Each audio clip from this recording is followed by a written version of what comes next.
Hey, everybody, we're live. Victor is joining again. He has his own channel. He does great reviews, so check out his channel. He's a big meta bull like me, so we were really happy until last week. A little less happy, but still, it's still doing well. It's up 110% for the year. Can't complain about that. And in 2 years, it's up 120%. So it's definitely not bad. But if you're looking at time meta, there's really no guarantee with anything. But if you hold it for at least a year, I think you're fine. But if you're looking just to like do a swing trade, it may not be, maybe a little risky. Who knows? I just see a lot of downside with meta. So my theory is that, and no one said this, so I'm not copying from anyone, but the reason I think metas went down 10%, even though they crushed it, is because a lot of people just felt it was overvalued because it went up a lot. And most people don't look at the fundamentals. They just look at the stock chart, and they say, okay, if the stock is going up a lot, then it must be overvalued. Like Nvidia, people are saying it must be overvalued because it was 200 billion, then 2 trillion. So it has to be overvalued. I mean, it doesn't have to be overvalued because it goes up a lot. Same thing, it doesn't have to be undervalued if it goes down a lot. I just think people felt it was overvalued meta because it went up so much. And then you can't really fault anyone for taking in their gains. So I think no matter what they reported, meta, it was going to go down. And on the flip side, no matter what Tesla reported, it was going to go up because it was so pushed down the stock from just getting crushed. So I think it was just a valuation thing. People so that's my theory. Do you kind of agree with that, or does that make sense? Yeah, speaking about Meta and then Tesla, so I think that I'm looking at the stock. Meta's just been on a phenomenal rise from really mid 22, call it like July, August, right around there, maybe later in the fall period. It's up. I think I remember doing a video on my channel recently. It was up 444% if you measure the low to the high. And that's great. Thank you very much, wow. Stock market. So for it to give up some gains, I'm cool with that. Stocks are not going to go up smoothly forever. Now, if it gives up a nice, it gave up, I think, 11% in one day. Now it's a little steep, but it gained not too long ago about that much. So if it's giving up some of that gain and kind of, giving everybody a pause, I think it's productive. I looked at the financials. I updated my valuation.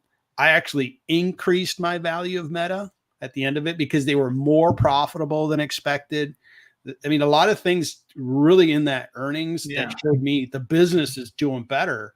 And then if the future of AI is anything close to the hype of that, hey, it's going to be transformative, it's going to be like the internet, it's going to be a big business. Now, for people to frown on Meta saying, hey, we're going to spend roughly about $5 billion more in CapEx to invest in the AI business, which they have a real business. Check out meta.ai. You'll see what I'm talking about. Why would people frown on that? It's like, hey, wait.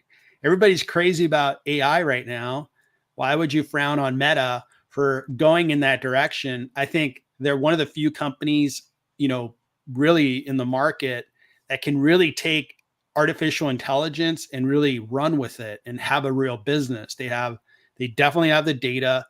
They have over 3 billion, just a lot of things there. So I come away from it, I make it a habit of buying companies when others don't like them.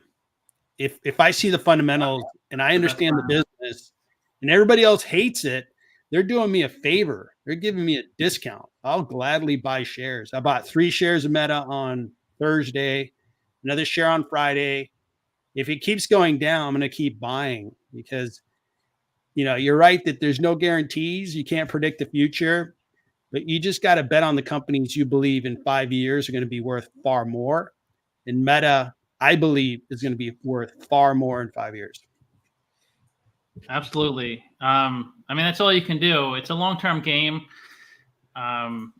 If you have all the information, like you somehow can go back 5 years and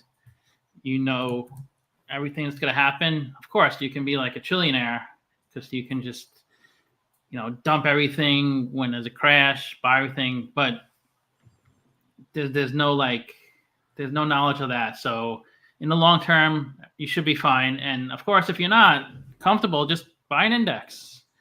Right. Nothing wrong with that. So yeah, so that's the big reason. That's the big thing people pointed at. Reason Meta went down is because they said 2024 capex spend 35 to 40 billion. Yep. And that was updated from their prior range of 30 to 37 billion. So, that happened. So it's not that huge of a contrast. They're up in the range a little bit, but I mean, and that's how you grow. You invest back in your business. You shouldn't just be sitting on money and not doing anything with it. You have to grow and you have to scale, and that's what they're doing. My understanding is that, the AI infrastructure they have to invest in, it's kind of a one time. It's not like, hey, I'm going to build this thing and have to rebuild it every single year. It's a little bit of, build it, and then there will be CapEx related to AI in the future, but not at this magnitude. So for one, especially in this quarter where the revenue was up 27%. I mean, that to me, I was floored by that kind of growth. They're huge. They're a big company. For them to grow 27%, I'm like, wow, their core business is just, kicking butt.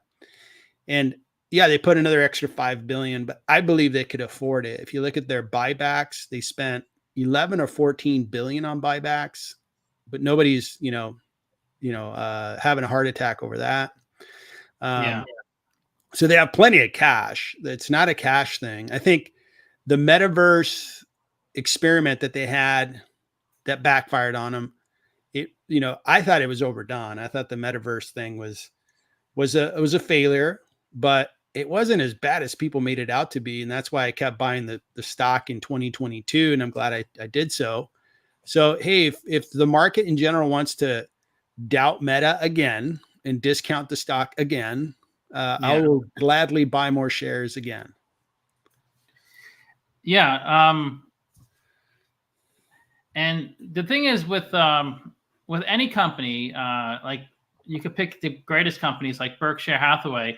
You could pinpoint a lot of times when he messed up. He went in on airlines. I think like in 2019 or 2018, he started buying airline stocks, and I think around COVID time he dumped them and he had a huge loss. So if you just focus on that's what my wife does. Like when I lose a lot of money in a stock, she's like, "Why don't you just sell it?" Like, I'm like, "Well, if I knew it was going to crash, of course I would have sold it." And she harps on if I make a mistake like that. But I'm like, what about the fact that I'm up, 100% in this stock and 80% in this stock? I mean, you can't be up. You can't get a perfect record. It's just not possible. You have to take some risk, or you just sit in cash, I guess. But then you'll never have any money. So it was just I guess a bad investment, but I'm not sure if it was a bad investment. I think they have a platform that was built that I think they can leverage into AI. Totally. The metaverse, I think there's a lot of connection to AI. So if they didn't spend all that money, well, you look at Apple, right? They just gave up on the car, the Apple car. That was a failure, but hey, these companies are trying, they call them big bets. They're bets that, they couldn't tell you that Apple was going to make that car and it was going to go to market and so forth. Same thing with the metaverse. Meta went after it. It was a big bet. It didn't work out. Well, thank God they have the world's biggest social network company, and they literally print money. They make so much money and they're so profitable. So, the big bet they made on Instagram worked out quite nicely. Yeah. That worked out great. And they bought WhatsApp for a song. Now WhatsApp is like used by billions of people. It's pretty incredible. So these big bets happen. You brought up Tesla earlier, and I did have a few comments, if I may share those with you on Tesla. Yeah. So Tesla, I've had a few videos on my channel, and first and foremost, I'm a fan of Tesla. I own the stock, and I think very highly of what they've accomplished, which is really disrupt and revolutionize the car business. That's great. Credit is due there. Yeah.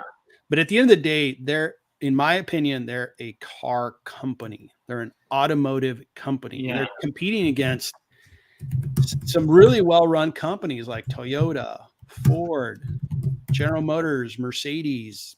I can keep going on and on. Having said that, I value Tesla, and I've been on my channel. You could see it, that I've been believing that their stock really is still overpriced significantly. They were down like 65% before they had this, earnings release that they had their stock pop. Yeah. But I think there's more to the downside. And the reasons for it is their revenue isn't growing. They're actually contracting their top line. Well, that's a big problem.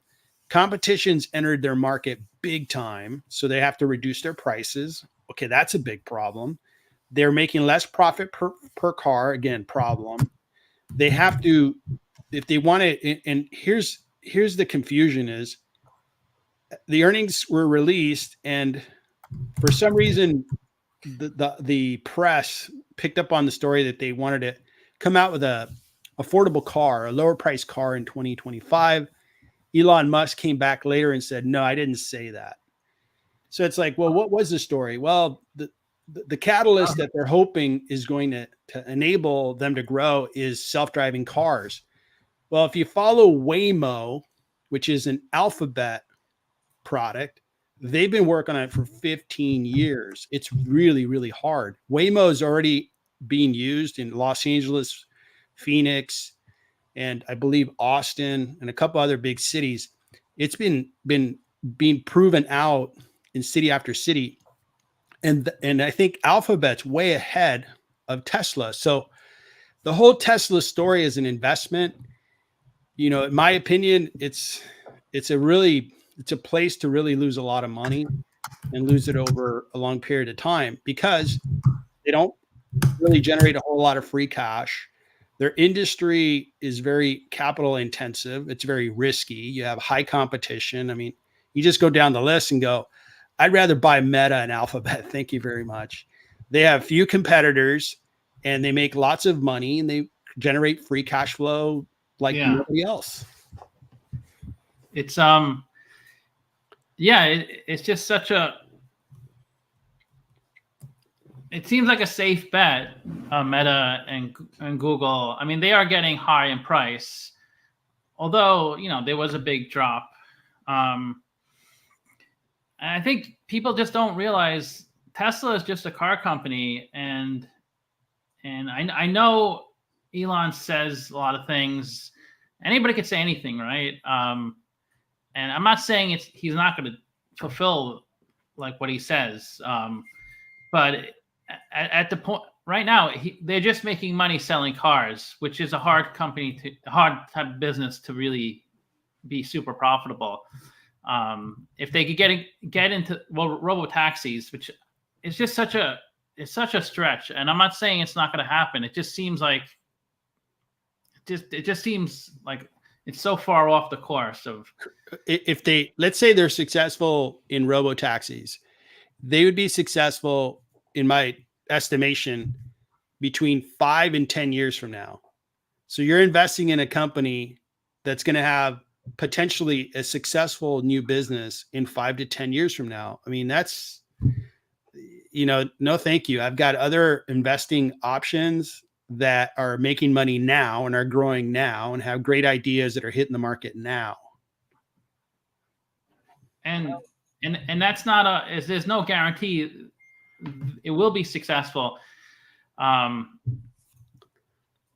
even if they are successful, like there's competition is just it's fierce. Like you mentioned, Google, who has much more advanced with technology than Tesla.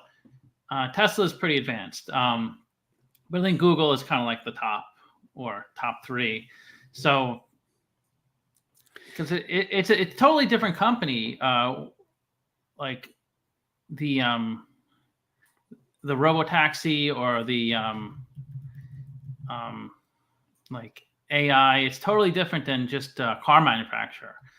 So, but I think the what's more profitable is if Tesla can just focus on the EV charging infrastructure and be the leader in that, because that's a really kind of like scalable and profitable business, which I think that's within their kind of like their wheelhouse.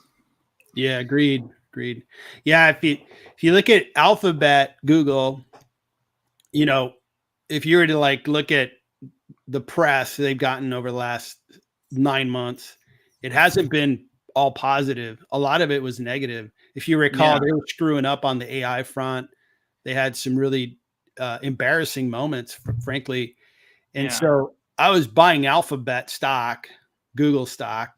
All that bad news kept hitting and I kept buying, just believing, hey, this is the number one search engine on the planet. We're right now on YouTube. YouTube is such a profitable growth engine for Alphabet. Those two businesses alone are just worth so much. So you look at how they've put together their self-driving business or robo-taxi business. They want to sell a platform. They don't want to make cars, because that's the part that's hard and costs, a lot of capital, and you have to employ people and you have risk and all kinds of stuff. But if you sell a platform and you sell that platform to GM, Ford, and other, Uber, then you're buying, you're making money kind of like the way you're making money on YouTube or your search business.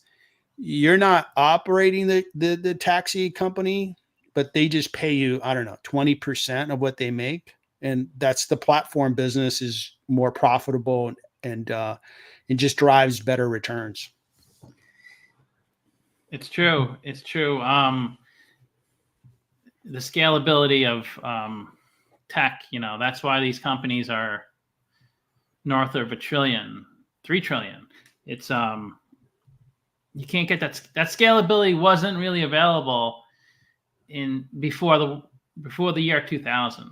Like that's why you never saw companies hit these levels, and the growth is pretty phenomenal. If you compare, I did this recently a few weeks ago. I was comparing the top 10 companies by decade. I think I looked at like 1980, the top 10 with the market cap, 1990. 2000, 2010, 2020, and the percentage of the growth like was just unreal. Like the growth wasn't that unreal from like 60 to 70 in 1970, 1980, but from 2000, 2010, 2020, like it's just like it went up like 50x. I wonder if I can find it. So the one big stock that I think is being doubted and is presenting me an opportunity is Netflix. And, Netflix is incredibly successful. I don't think anybody would argue with that. But if you look at their stock chart, it's unbelievable the volatility that stock's seen, especially in the 22 year. It went down like 80% or so. It was just crazy. And Bill Ackman lost like 400 million on that stock, if you recall. Yeah. So that whole stock, I bought into that weakness, and the stock did really well. And now it's being doubted, like, oh, they're spending too much money on content and this, that, and the other. But if you study back to the scalability and platform, Netflix is growing tremendously outside the US. And that's where I think the growth is going to come, and the profit and free cash flow. You look at Latin America, they're taking over. They're replacing cable TV companies because the streaming is just so high growth down in Latin America. So that's another stock that I continue to buy shares. And it's really interesting how the stock market has a short memory at times and does the same thing over and over again. And it's beginning to do it on Netflix if you follow their stock chart. Yeah. They're just they're the leader by far. And there's always going to be risk, and I think of that too. Like, even though I'm super bullish Meta, I'm always, there's always going to be some risk and concern. Who knows? Like, if you want to take a safe bet on a stock, you could probably pick like a, maybe like, I don't even know, maybe like a utility or something, like a kind of like a guaranteed, because, with the internet, who knew, like in the 90s, these companies like Yahoo and AOL, they were so big, it seemed like they were going to dominate, but things just kept changing. And then Google became number one. And then, okay, I think I found a chart. This is market cap of the biggest companies. Also, okay, here, I wanted to go back further, but so GE was the biggest company in the mid 90s to 98. So the 90 billion, that was their market cap. And they were the biggest company. Is that right? I thought it was like, no, it doesn't sound right. Is this? Yeah, it looks right. Yeah. Because I thought in the mid 90s there was some companies with like 400 billion market cap. I just remember that's when I started following the market, in the early to mid 90s, and I could have sworn like Exxon was like 400 billion market cap. But let's just do this chart. I don't want to. America's most valuable company every year since 95. Valuations for each year as of March 31st. Okay, but look how much the growth was in the past few years. Incredible. Like literally 100 billion. We have $1 trillion value company, 1 trillion. And then I think we have 3 companies in the 2 trillion range. And then we have 3 or so companies above 1 trillion. I mean, just to get to 1 trillion is incredible. But now we have like 8 or 9 companies that are above that mark. Incredible. And it goes to show that inflation and all the inflation's big. Yeah. You think about like when we were in the COVID years, right? And understandably, right? The Federal Reserve had to pump money out because we had to keep the economies going. If you remember, like airlines as an example, the federal government helped them big time, because if they didn't, that whole industry would have collapsed. We wouldn't have had airlines. They would have been out of business. Then when we got out of COVID, nobody would be able to fly. Then go industry by industry and say, that's why people were paid to basically do nothing. So they pumped a lot of money into the economy, and it drove up inflation, and it drove up asset values. And you just saw it in that chart. You look at real estate, right? I invest in real estate. I buy individual properties, and I sold a property in 2022 that more than tripled in value. And I bought it in 2012, and it more than tripled in value in 9.5 years. I made a really good gain on that property. Real estate's just incredibly valuable, right? It just assets appreciated so fast over the last 4 years because of COVID. COVID caused the government to print a lot more money. There's more circulation of dollars.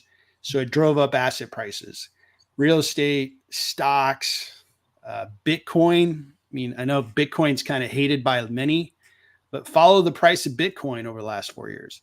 It's just really gone up. So Yeah, it's a good investment. It's going to be around. Crypto, I don't think is going anywhere. And if you want to buy crypto, Bitcoin is the way to go. yeah, Bitcoin, so my investments, right? My net worth, real estate's probably half of my net worth. Stocks are probably 30% of my net worth. Bonds, 10%. Cash, 5%. Crypto, 3 to 4%. So I invest in crypto, but I'm not putting a lot of capital there. I'm there because I want to keep learning. My career has been in technology. I've been selling software and technology infrastructure for some time. I understand crypto from a technology perspective, and who would argue with, I think you use the example of, the year 2000 when we got a connected internet. Look at all the innovation that happened. Everything's digital now. Nobody goes into a bank anymore. You do everything on online banking. You use Venmo, PayPal. So this digital world we live in, to me, you look at Bitcoin, you go, yeah, it makes a lot of sense, but I'm not going to bet the farm. No thanks. Not yet. I'm not Sailor from MicroStrategies betting the farm. Yeah, I mean, it's not for everybody. It's not for me. But that doesn't mean, a lot of things aren't for me. I wouldn't invest in a lot of businesses that I'm sure you should probably invest in things, or at least things you feel comfortable with. But as long as you make money, that's really the goal, whether it's in Bitcoin or real estate or, betting on sports games. So you real estate. So do you have like a group of people you go in together, or you do it on your own? So I buy individual properties, and it's my wife and I. So I've looked into partnerships, but haven't ever pulled the trigger on that. It's always been just us owning the property, or getting financing and owning the property through that method. It worked out nicely. I mean, if you follow real estate, we had the subprime mortgage meltdown in 2008. It really caused a big collapse in banking. But properties, I'm going to use California as an example because that's where I live. Properties dropped 40% where I live in Orange County.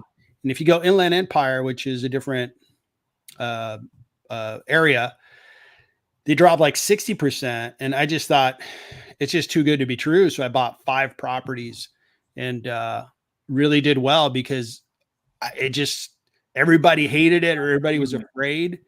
And I was willing to put my capital to work.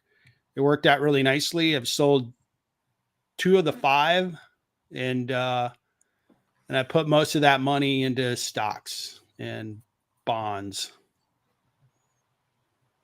That's amazing. So you fixed them up, or do you buy mostly as is and just do some minor maintenance? I would say I don't take on a project where it's going to take a year to rehab and get back into market. I did, buy like a condo. This is 2011 that needed a lot of, call it remodeling. Like the carpeting was like 30 years old. Everything was like 30 years old. So long and the short of it is we bought it for like 220,000. We put maybe 20,000 into it. And now that condo is worth 700 grand over 13 years. So that's the kind of investment I'm looking for. I'm not looking for, hey, this is going to take a lot of time, energy, risk. That's somebody else's game. My game has to be clean title. I'll buy a property. Like we bought a cabin up in the mountains, and we did put about $100,000 of capital into that because we expanded it. and created this ridiculous game room, which ended up being a short-term rental. And we would rent this thing and it cash flowed like $60,000 a year, free cash flow. And we invested in the initial investment was 300 and call it 400,000. Amazing. Great. So if you have cash flow 60 grand on a $400,000 purchase that was financed primarily, let's call it, 70% loan to value on 400 grand. It was just a winner all day long. But I felt like in 2022, just real estate prices are ridiculous. And my expectation is they're going to go down significantly. I don't know when, but it's just not sustainable to have prices where they're at now. Yeah. Real estate goes up so much more than like, it seems like income. Like, look at this red line it's the numbers are here on the side. So it looks like the median home price back in like 1970 was only like $30,000, and it went up 12x in that time. I don't think people are making 12 times more money than they did 50 years ago. We could actually figure that out. Average income a year. Yeah, real estate, it's a great investment. I mean, there is a good amount of risk. I lost a good amount of money my first property because I don't think I bought at the wrong time. It wasn't a great time to buy, but it was just I just wanted to sell. It was when I moved to California and I wanted to just sell it, so I took a big hit on that. Yeah, real property, I made more. So you hear about it's a leveraged investment, meaning when you buy a property, you're not like buying a $400,000 property and signing a check for $400,000. Let's say you get a loan, which is typical investor loan on a residential property. It's maybe 70 to 30 loan to value. So you're leveraging 70% of that 400 grand. Now that's good and bad. If the property goes up in value, you really only put 30% of 400 grand is 10% in value. You just made $40,000 on a $120,000 investment. But if it goes down 10%, you just lost $40,000 on a $120,000 investment. So the gain and loss is really exaggerated because it's a leveraged investment. So that's how I think about it, just to make sure that, I make wise decisions. So far, so good. The real estate moves I've made have worked out nicely, but I'm very careful because of that reasoning that I just explained. And it's very hard to get out of real estate. It's not like a stock. If you get spooked by Meta, you can sell all your shares immediately. If you get spooked about a real estate asset, if you're lucky, you can get out of it in 60 days. That's true. It's liquid. That's the great thing about stocks, is that you can pretty much, if the market's open, you can sell within a minute. Real estate, it's illiquid. It takes time. In the best scenario, it's like 3 months. In the perfect scenario, in a not so perfect scenario, it could take a couple of years. I wonder what the meeting. Yeah, it's that's pretty cool. That So do you also rent out the properties and like charge, or is the main goal is just to kind of flip it? No, I'm a long-term holder of the real estate that we have. We have 4 properties at this time, and they're all cash positive. The intent, 10 years ago is a different perspective, which was, hey, if I break even on the rent versus the expense of this property, I'm fine because I feel that real estate's going to go up in value.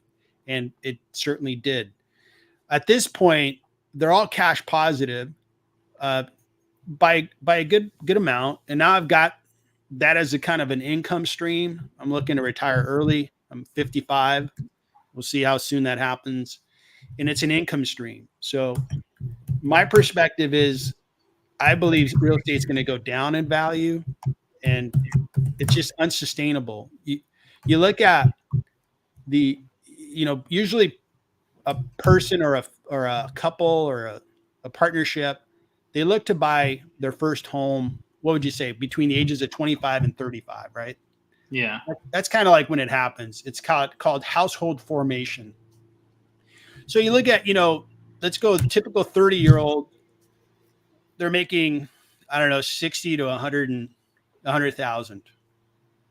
That's my guess. No science behind that. And you look at a property Right. in California, they have to, man, to get into a property, you're looking at 600 grand minimum. If you want a decent property, 800 grand. Yeah. It's the normal rule of thumb was you can afford 3 times your salary for a house. Well, at 100 grand, you can afford a $300,000 property. Well, that's the typical property is way out of reach if you use that logic. And that logic's been in real estate for a long time. 3 times your income is the property you should be able to afford. Now we have higher interest rates. That's going to be a higher monthly mortgage payment. You have, when you buy a higher priced home, your taxes are based on the value of your home. So the property maybe cost you $1,000 in taxes 10 years ago. Now it's costing $3,000 in taxes per year. So everything is just so darn expensive with a real estate asset. I've got 2 sons, 23 and 19. Am I pushing them to buy a property? No. I'm actually pump the brakes. Wait a while until this thing settles down, because you can buy a property and sit on it.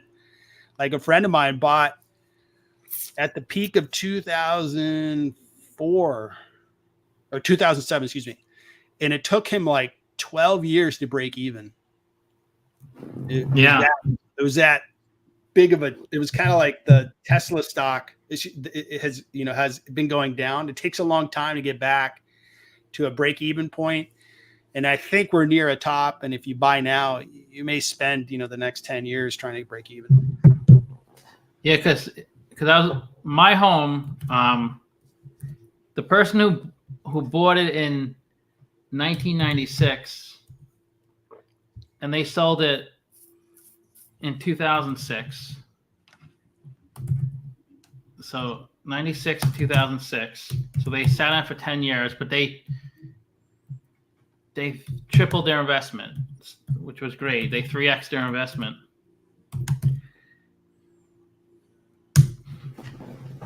And then a person who bought it in 2006, because I saw like they listed it a few times,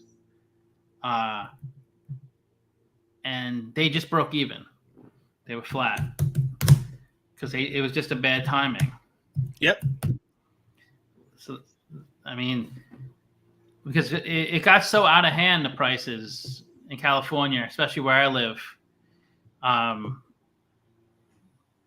So it's like it was almost impossible. Not almost impossible. I mean, we're really happy. I'm up about 40-50% on when we bought it. And we bought it in 2015. We're not looking to sell, but I mean, if you time it wrong, it's kind of like a stock sometimes. If you time it wrong, you're almost never going to make money unless you have 20 years to wait it out.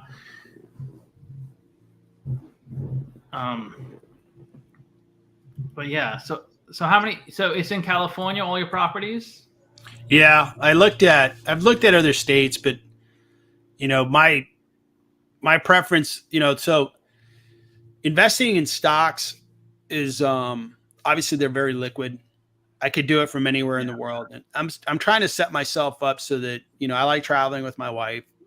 We've traveled a few times out of the country in the last 12 months. It's been really fun, and I don't want to give up that freedom. Like my rentals right now are fairly low maintenance, and that's good.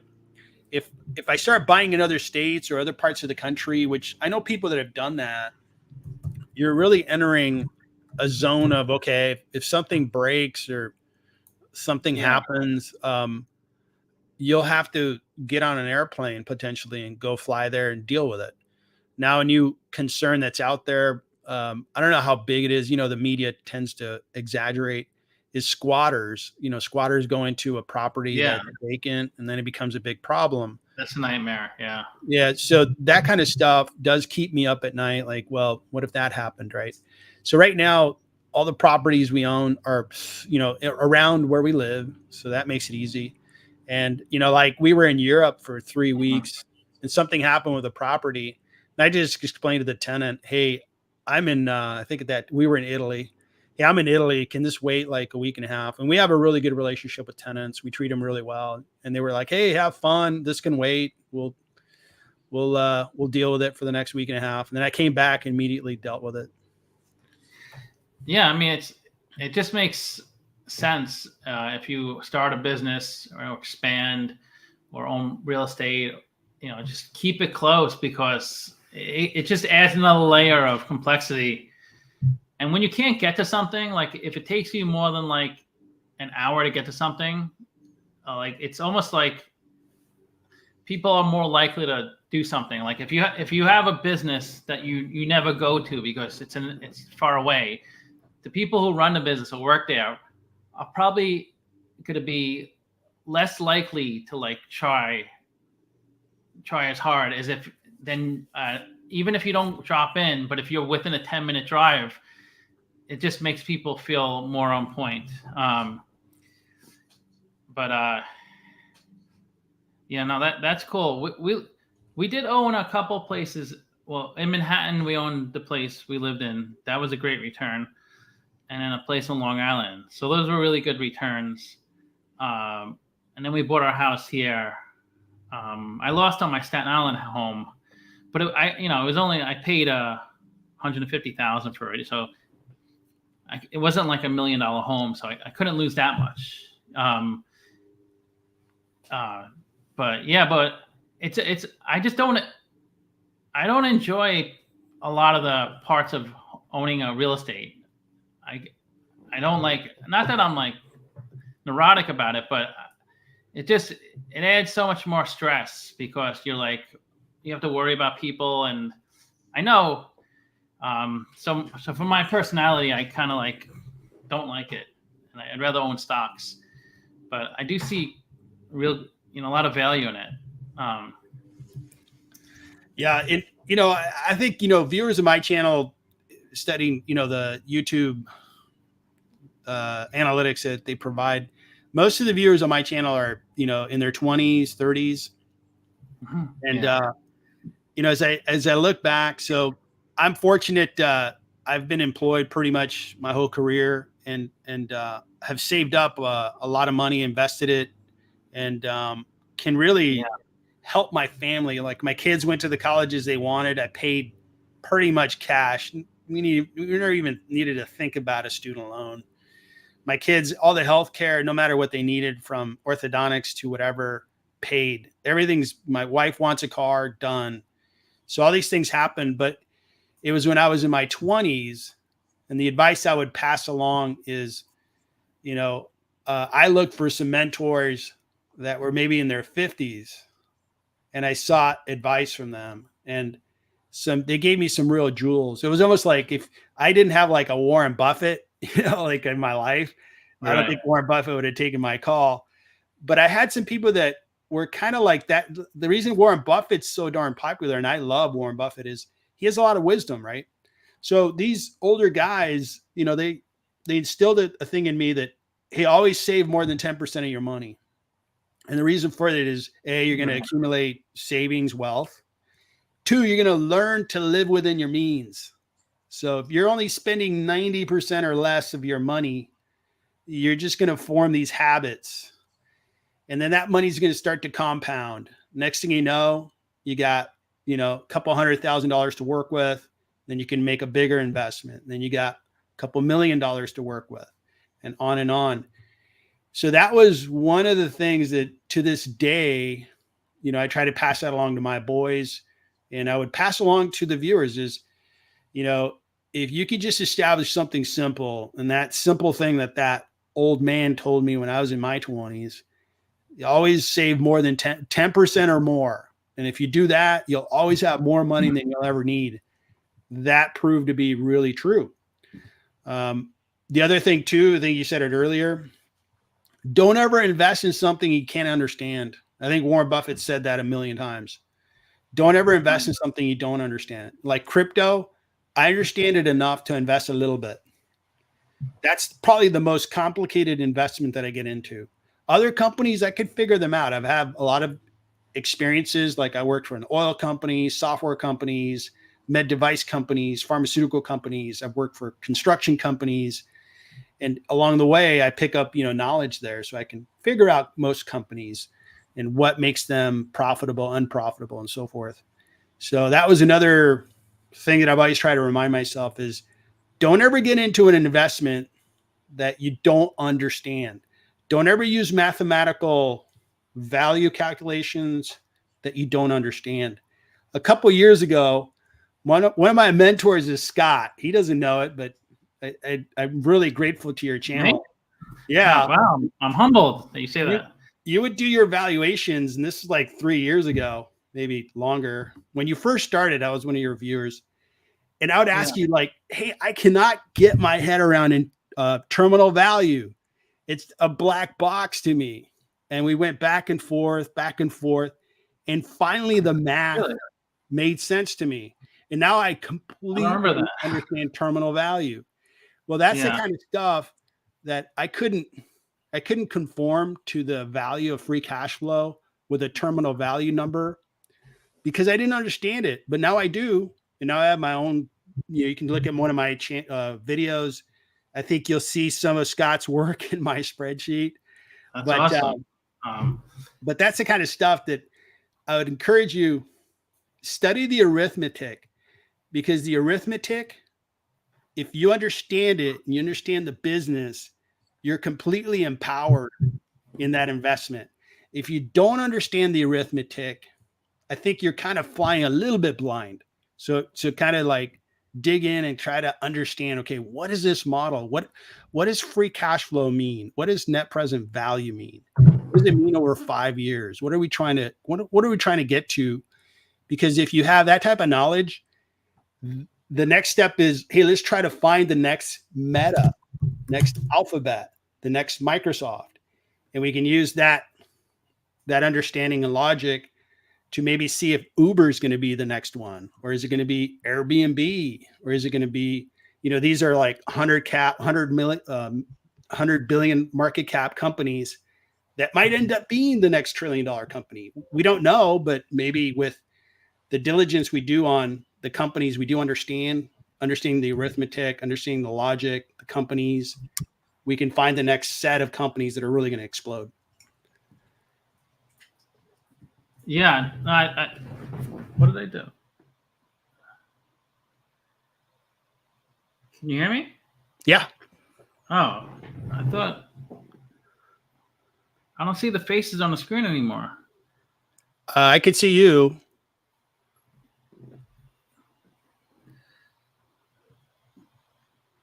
What's going on? I think I might have changed the settings without realizing it. Well, I can't see myself on your screen, so you may have taken us off the stage, I think. There we go. Oh, okay. I must have hit something. Okay. Yeah, this formula, I just could not, it wasn't intuitive, and I had to like study it and just, until it completely made sense to me. And then I was like, it felt like, the skies opened and an angel saying like, oh, I finally get it. All right, cool. Thanks, Scott, for explaining it to me like 10 times. No, it's like anything. Everything's easy once you know it, but it seems so complex when you don't know it. It's not brave enough. I casual gaming. I show my portfolio every 10,000 subs. I've showed it on live streams before.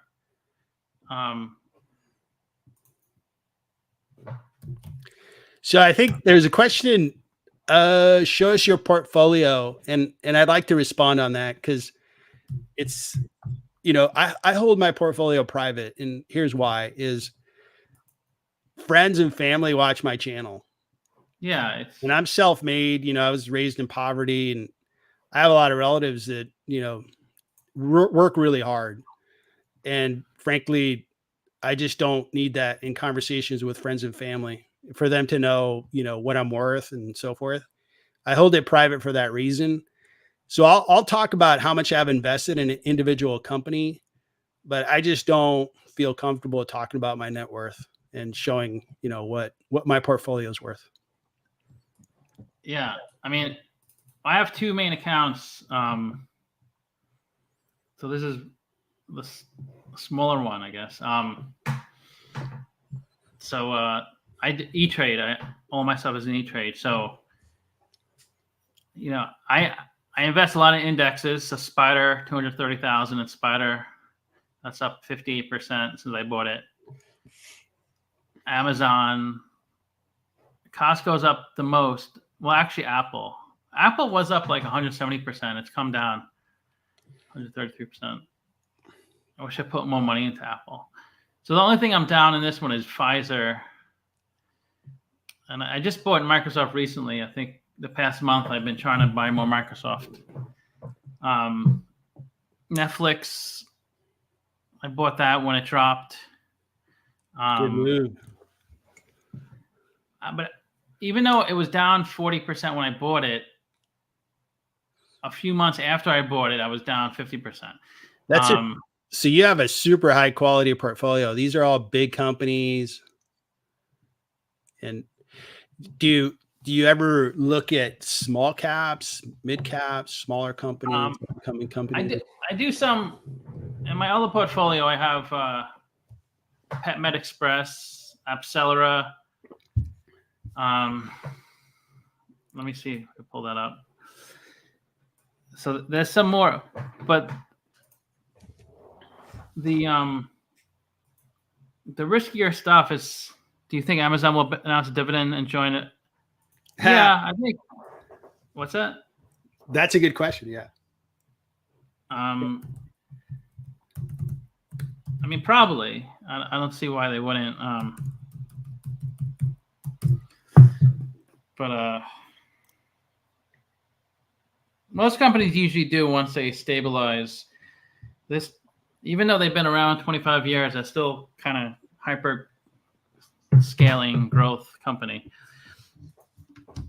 which is crazy when you have 1.5 trillion market cap, and what do they have, like probably like 300 billion of revenue, and they're still hyper scaling growth. But yeah, if the topic of Amazon's on the table, I owned Amazon. It was a good buy for me, and I sold it in latter part of 23. Amazon's always concerned me, the level of capital required for their e-commerce supply chain business. It just consumes so much capital, and it seems like they have to just keep pouring capital into it. Their cloud business is super profitable, awesome business. But at some point, I'm like, it exceeded the value I had for them, and I sold my whole position. It was like an $80,000 position. Sold it in Amazon, and then the stock continued to climb higher. So it's like 25% higher than when I sold. Yeah, I mean, who knows, right? I mean, it's just, like I said, like I'm guessing a lot of times. I mean, I feel confident with some stocks. Like I'll give you an example. I bought New. I'm up 160%, but that was a little risky for me. Just like the stocks that are outside and I've done this a lot more, but when I did more like options and things like that when I was younger, but I don't do that much anymore. But like outside of my normal investing is New, the Brazilian fintech, PetMed Express, Appcelera. I took a big hit on Appcelera, down 25,000, PetMed down 13,000. So I'm probably actually even ironically, if you sum up those three, New, Appcelera, and PetMed Express, I'm probably flat. But I don't care. I mean, Berkshire, I'm up 300,000. So I mean, Spider's 100. So I mean, you got to take a hit. Same thing with Meta on the metaverse or whatever. You can't be 100%. But like, I don't think I have so much like knowledge, and Berkshire Hathaway, I bought a share. I mean, it was pretty well known. It wasn't like I did this deep analysis. No one knew about this company, but you just gotta, probably when I was younger, I did a lot of options trading, things like that, swing trading, but I'm not sure. I still would like to get a big hit, like a $10 million. That's why with Accelera, I thought it was going to be a big win, but that hasn't turned out too well. I lost money on Accelera. I just sold it. The small caps that paid off for me were Stoneco. What's another one that? And I've lost money. Small caps have done poorly. I must admit. Yeah, some of them have done okay. Like the other small cap that a lot of people don't think about is Coinbase. Coinbase's return is even better than Meta's. Now, it's not a big major cap, but Coinbase, I've quadrupled my money. It's 4x my money on the Coinbase stock. What's another good one? I think Cigna is a really good buy. Well, they're 100 billion. Sorry, that's a bad one. I keep buying Roblox, excuse me. And Roblox, yeah. There's sometimes I buy a stock because I just love the company and it comes back to haunt me, but what the hell? You got to live a little. I love I love the whole, I think it's the YouTube of gaming. And if it ever works out, it's going to be worth a lot. But right now their fundamentals don't support the stock price, but I keep, nibbling on shares. I haven't put a ton of money into them. But that's been a loser. Chegg, which is a educational services company, I'm down 26%. But they have a really good AI business, I believe. If it ever works out, I think it's going to be a good win. But small caps have been probably my biggest losers, and my biggest winners have been these big caps.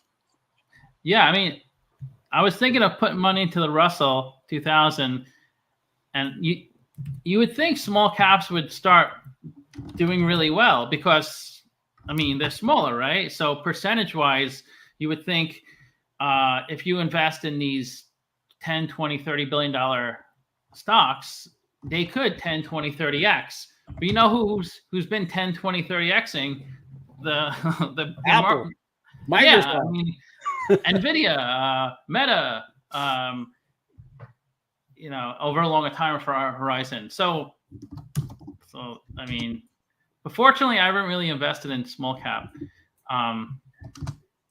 So I wanted to show you one stock that is going to hopefully be interesting. Is if you can look at like United Airlines.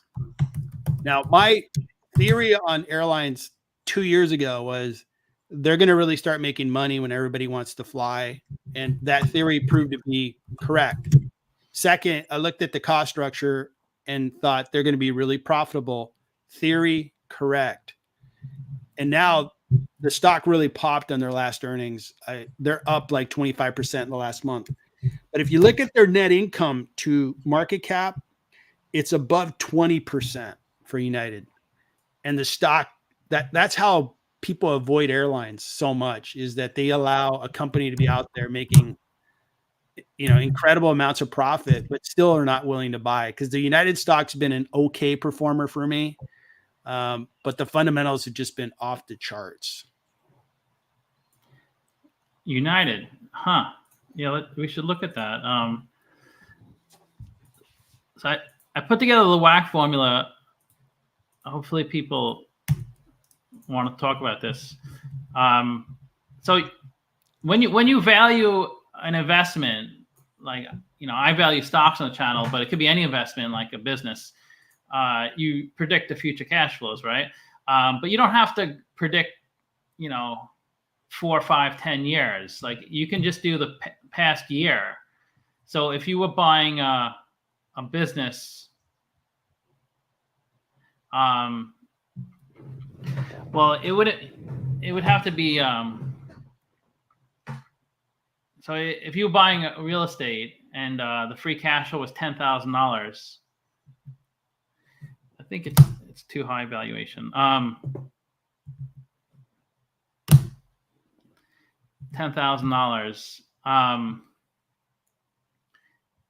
And you have to apply the growth into perpetuity. Usually I use 2.5%, but that's not a rule. You just don't want to go over 2.5%. And then you have to apply a discount rate. So the more risky the investment, the higher the discount rate. So in this case, if you have a $10,000, I guess think it's like a bond. I think that's the best way to think about it, actually. Yeah. Bonds really show the math well. Yeah, because I think if you want to understand valuation, and I was actually a bond trader in New York for 13 years, but a bond is the best way to understand valuation because they have a fixed outcome, assuming you're talking about a fixed rate bond and not adjustable. So try to like Google that, look up how to value a bond because it's pretty black and white. You know what your future payments are going to be. You don't really know the interest rates are going to be in the future but that's unknown. So if you get a $10,000 annual payment, like an annual coupon payment from the bond, the value of that bond is $91,000 today. And you could just apply this formula. You could do this with a dividend too. It's the same thing with if you receive a dividend on a stock. It's the same exact thing. So if you receive $10,000 annual dividends, you should be willing to pay $91,000 for the stock today. Correct. The thing with the stock is the stock price could go up or down, so that it's not as guaranteed as a bond. Right. A bond is pretty much guaranteed, unless of course somebody defaults, which is pretty unlikely. Yeah. And then you can play around with these numbers. You can change the WACC. You can raise the WACC. The higher the WACC, the lower the valuation, and then you could change the growth to 2%. So that's the quick and dirty way to value anything, a company. Just 1 year of free cash flow. You don't have to predict more than 1 year. Just predict 1 year. If you're going to predict $1 million in free cash flow for the company, then the stock is worth that much. Yep. So like on my channel, I have, what I've developed is a simple evaluation criteria checklist, kind of what I'm looking for in a stock. And the first and foremost is I have to buy into the business. I need to believe in the business. It could be a rebound story like Intel. I believe they're going to rebound. Their business is really broken, but I think they're going to come back. Okay. Or I think we've both covered Medical Properties Trust, MPW, and I believe they're going to make it. Okay. So the first and foremost is believe in the company, but then I need to do the mathematics, which is look at their discounted free cash flow, look at earnings per share, and do a discounted model on them to see, are they currently priced at a discount or not? Because a lot of stocks, especially, over the last 2 years, there's a lot of volatility. So I may love a company, but I have to wait until this stock drops, like a Netflix. I love Netflix. I think they're great. And the stock just dropped so much, it became a huge opportunity, but I'd already done my homework, doing all the mathematics, knowing that, hey, this would be kind of like the buy range. And then I start buying once it gets in that range.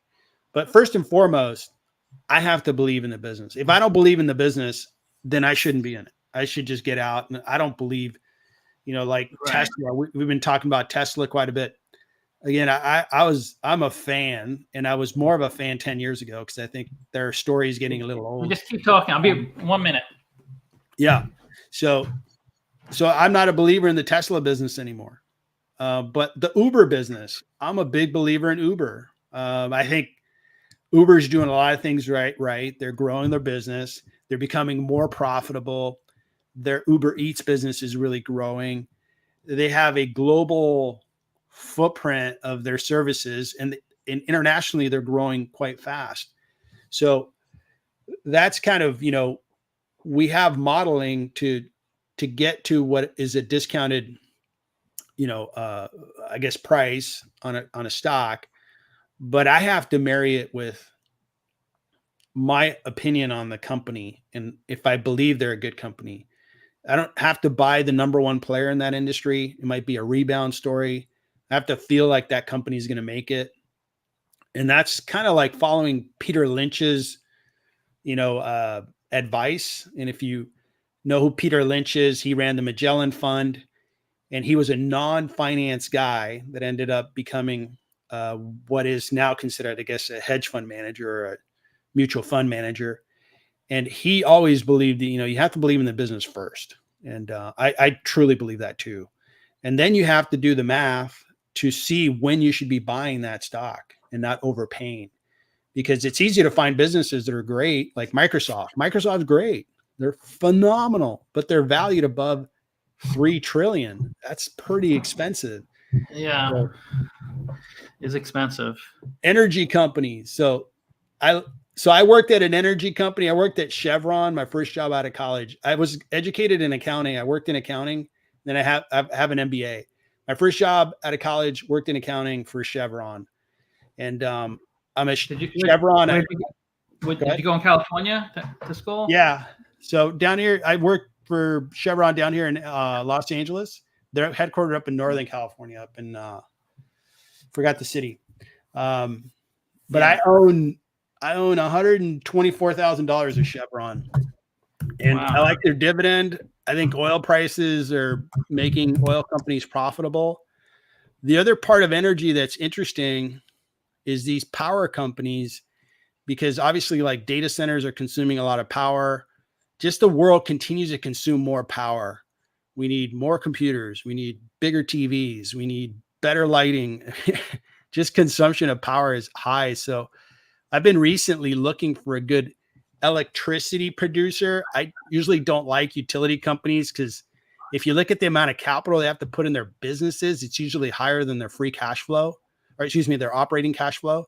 And I think to myself, man, how's that business any good if you have to constantly put more cash into your business than you're producing? That's, to me, it's kind of like it's just a terrible business. And you look at their valuations, and it follows that logic, which is utilities tend to be fairly flat. People buy them for the dividend. Right. But those are some comments on energy companies. I'm a big believer in Chevron, Exxon. I think with mid 80 oil prices, they're going to be really profitable. If you have that oil price get close to 100, look out. They're going to make so much money, and their stocks are really going to rally. Yeah, with commodities, it's so much more timing than a regular stock. Because it's the same thing with real estate. Anything that's linked to a commodity, if you're off with the timing, you're probably never going to make any money.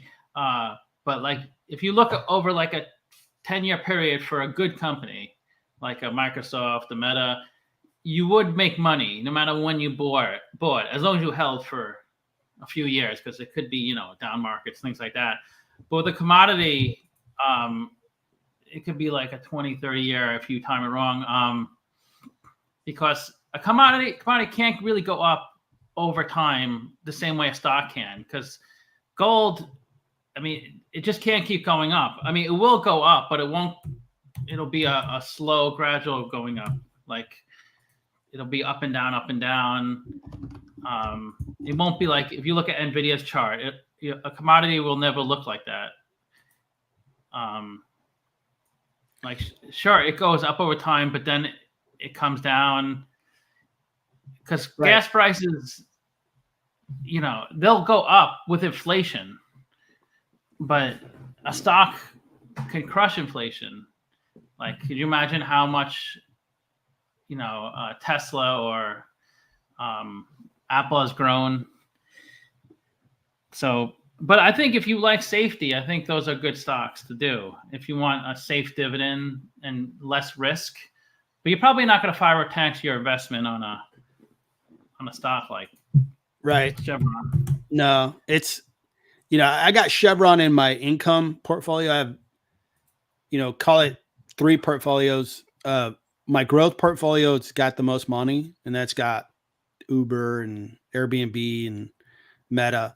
And then my income stock portfolio, dividend paying stocks, I have it in my dividend paying stock portfolio.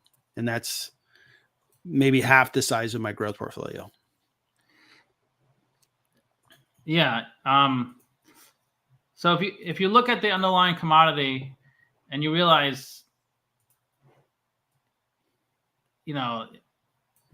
it's somewhat flat. It just moves similar with inflation or even less. So any stock like a Chevron, you can see Chevron is the blue line and oil is the red line. So they move together. So over time, they're always going to move. A gold stock usually moves with gold. It could outperform, underperform for a certain time frame, but in the long run, it should pretty much move in unison. But you should. There's this website I use on my channel. It's called Stock Split History. And you should look at you'll see Chevron. It shows you a $10,000 investment. If you put $10,000 10 years ago, you'd have $20,000 today. That's a 7% annual return. And that takes into account dividends? Yeah, it's assuming you reinvested dividends. If you did not reinvest dividends, it shows you you would have been worse off without reinvesting dividends. Because some stocks, if a stock goes down a lot, I bet you Zim would a lot better off not reinvesting the dividends. Because I think it assumes you put it into a money market. Like with Zim, if you put the dividends back into Zim, if you bought it IPO, which was January 2021, because it doesn't go back 10 years of stock, but you'd have $25,000 today, which isn't bad. But if you did not reinvest the dividends, you've been much better off at $43,000 because the stock has not performed well. After they were paying big dividends in the run up here, and the stock went down 80%. So you would have took that hit on those dividend payments. Right. So this is a good. It's called StockSplitHistory.com. It just gives you a good overview on a high level. The cost of money is inflation plus 10%. That's why I love stocks, because it's an inflation hedge. Like real estate too. If you keep your money in a bank, you're just going to get eaten away on inflation. If you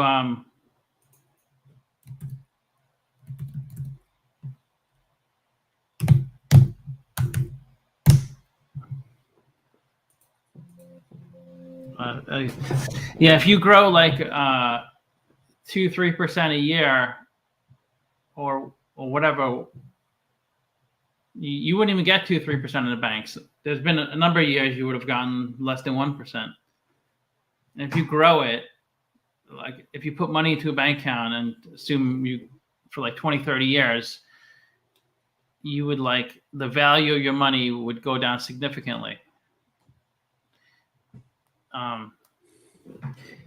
So reinvesting dividends not good. No, I'm not saying reinvest dividends not good. I'm saying in this particular instance, it would be bad because the stock went down 80% from the peak. All your dividends were received during the run up. This would have been just an outlier, but I think the reasoning behind reinvesting your dividend versus not reinvesting your dividend. In my case, I don't reinvest the dividend in Chevron. The reason is I'm preparing that portfolio to generate income that's going to be used for my retirement. So structurally, I want it in cash. That way, at some point, I'm going to be like, okay, I'm going to pay for my utilities and for a vacation that I'm going to take using my Chevron uh, income. But like Meta, right now they're paying a dividend, which is kind of funny to say. That's going to be reinvested. I don't need that's in my growth portfolio. I don't need that money. Don't need to touch that money for 10, 20 years. So I don't need any income out of that portfolio. And you don't have to reinvest in the same stock. You can reinvest in another stock. But yeah, I reinvest all my dividends. I usually put it into the S&P 500 until like I figure out where I want to put it. Well, how would you like one of the things that about a month ago, 6 weeks ago, I did a video where, hey, market's getting a little too overpriced and I feel like I don't have enough cash because at some point this market's going to come down. And I sold some of my positions with like 2 positions and I sold some shares to create more cash. And that cash is in basically a money market account making 4%. Yeah. And really, it's really to be prepared for what we saw previous to this past week. We had 3 down weeks or Meta going down 11% in a day. So I bought shares, right? So that's my approach on, having cash around so that like Warren Buffett keeps a lot of cash around. It's pretty incredible how much money the cash he has laying around. I don't quite have that proportion, but I like, especially when we have a expensive market like we're having, it's it feels like the market's priced pretty high. Can it go up further from this point in 2024? Yeah, but I don't think we're going to repeat 2023. We'll see what it does, but I don't think we're going to repeat 2023. Probably not. Who knows? I'm trying to calculate. This guy said his cousin inherited $50K worth of Chevron in 72. So I'm trying to calculate how much. So Leo Weston, you needed to sell on Zim. So Zim's been really hot for the last 5 days, and I'm going to see that one through because if they come out with a positive earnings report, it was up 16% yesterday, and I'm up on the stock. I'm up on the stock. I bought at the right time, but I think if there's a short squeeze on Zim and if they announce a good earnings report, I think it's going to go up, very quickly, 30 to 40%. So okay, right now, I'm up 26% on Zim. My investment's worth the 11,000. So Mike, I don't think your cousin held for 53 years, but if and this doesn't include dividends, I know someone's going to say you got to remember dividends.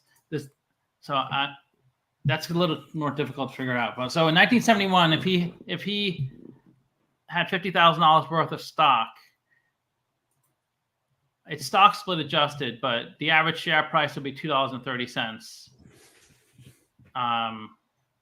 Whoa!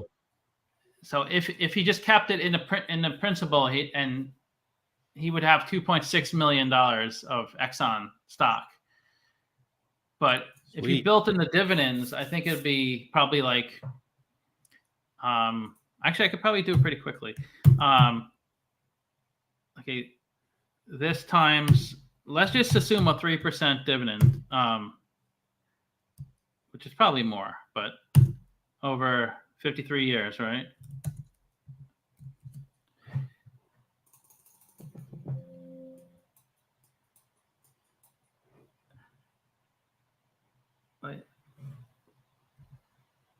Huh. Wait, did I do it wrong? Math.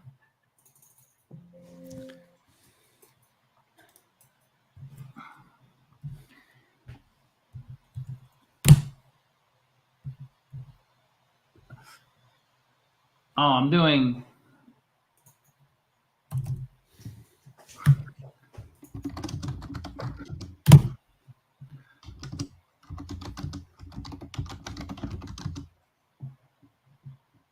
What's going on? Okay, so the dividend would be about 1,500 for the first year, and I'm trying to compound that.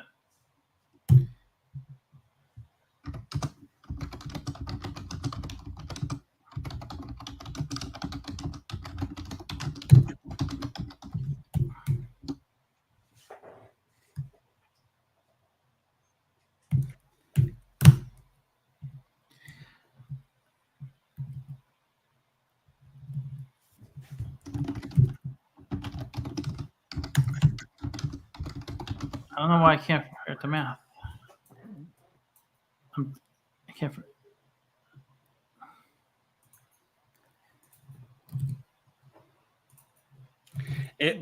While you do that, back to Zim, there's a really good Yeah. Reddit channel or thread. I don't know what they call it there, where people are just tracking that daily. It's pretty fun to watch. And I comment on it as well.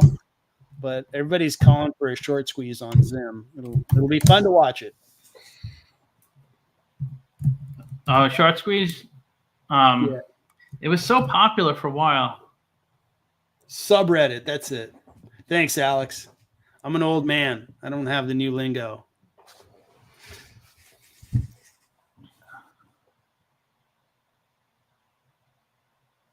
can't figure out what I'm doing wrong with this formula.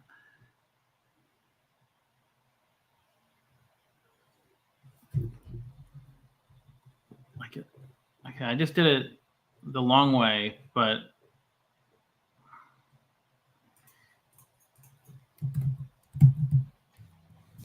does anybody know what Exxon's dividend is? Like percentage? Yeah, I can look it up quickly.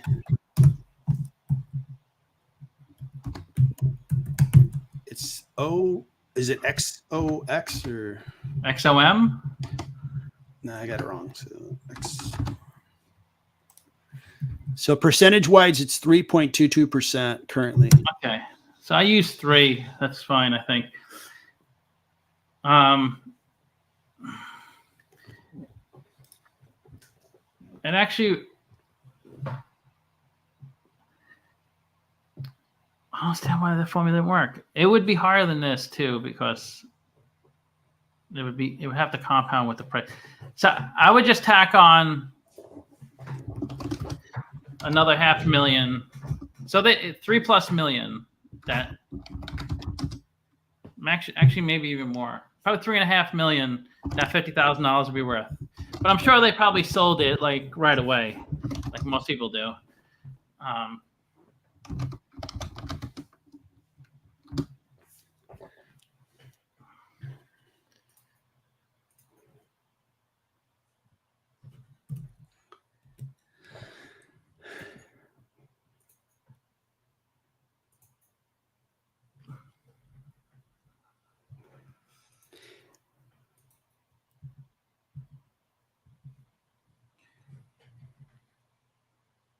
One plus L9.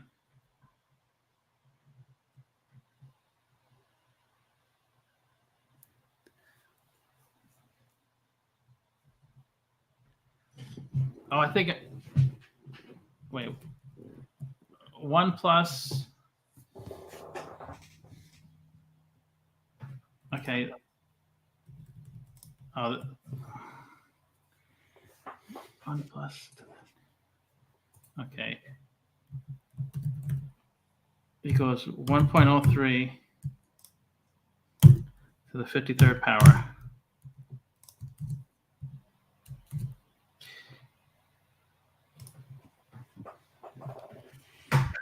Can't figure this out.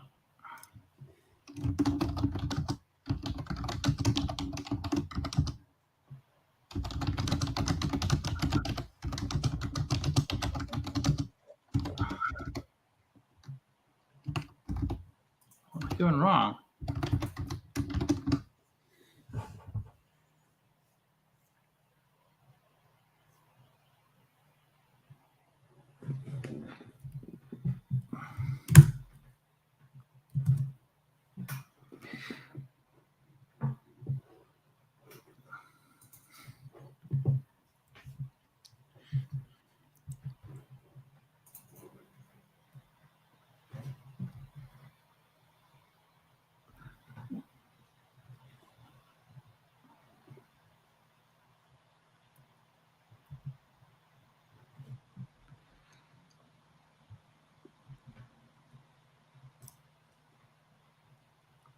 I gotta figure out this later. I can't figure out. Oh, I'm trying. Yeah. Well, with MPW.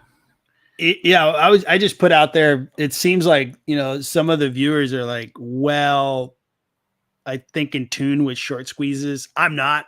I'm more of a value investor, long-term investor. I'm into Zim because I do believe that Zim's going to be a profitable company. It's going to be around for a long time. And I think I'm getting at a discount. I'm up 26% on my investment. And I think it's only upside from here. But what might be an interesting conversation is, okay, so 2024, the beginning of the year has been kind of a continuation of the boom we saw from like the October timeframe to March 28th. I think I saw the S&P went up 27%, and that's only over like 6 months. That was just a great pace.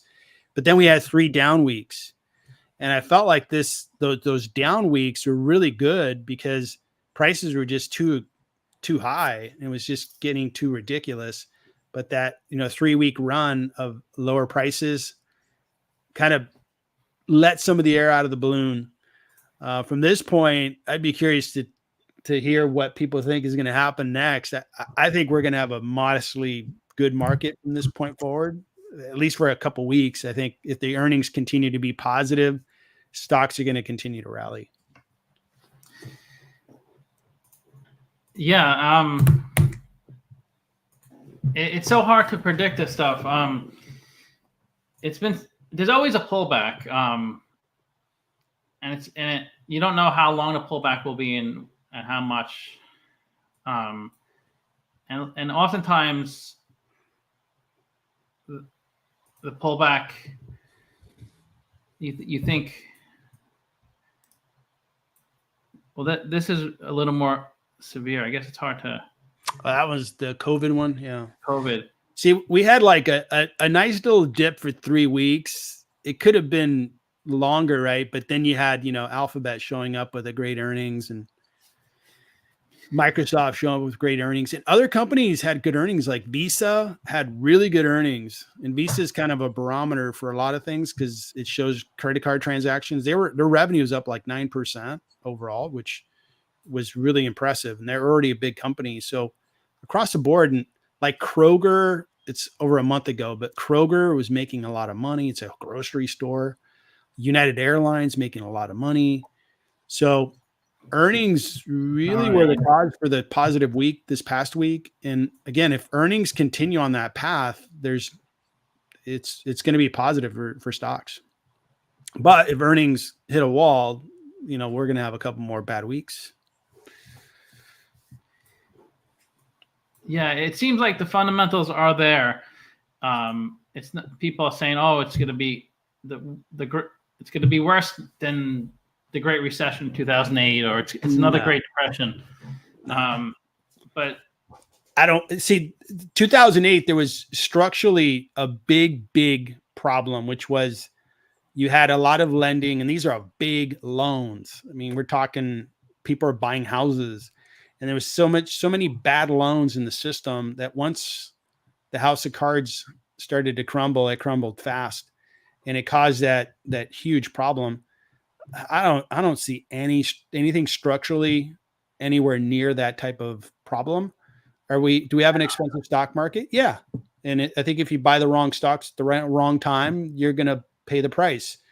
It's harder to find really discounted stocks. I mean, it's not 2022 when everything seemed awful and you had to stomach buying more shares in good quality companies, but it didn't feel good. You didn't have a lot of confidence. We don't have that type of year right now, but we have a expensive market. I would say that. I guess hi there, guys, brings up a good point about. I think the amount of debt we're in can be a catalyst for if there is a great recession type thing, it could just be because of all the debt we have. Is that what you mean by hi there, guys? The 6.5% fiscal deficits. I get that.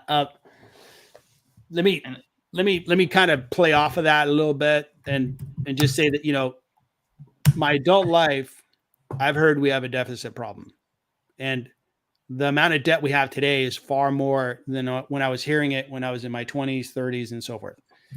Now, let's play out our debt problem. Who's going to collect on us? China. China's going to want their payments on the bonds, right? I just don't see it as a big problem because the government could raise taxes, which they logically could. They can print more money, which they definitely can. So they can do a lot of things there.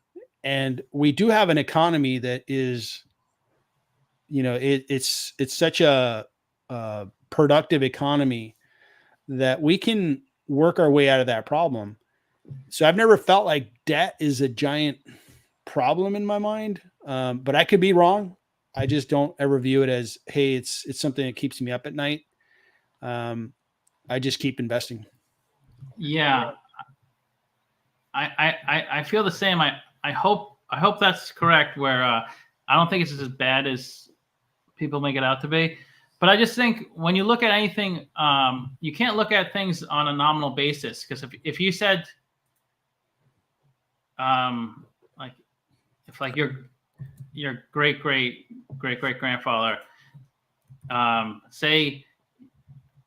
lived in the late 1800s, and if someone said to him, your great whatever your great grandson in 2024 is going to have $1 million of debt, he would probably be like, wow, that's crazy. You're like a bum. Like you're like the worst off person in the world. But this is a normal thing because you can't compare, correct, like the debt 30, 40, 50 years ago to the nominal dollar amount of debt, because we're just in a different time. Things are more expensive. We've evolved so much.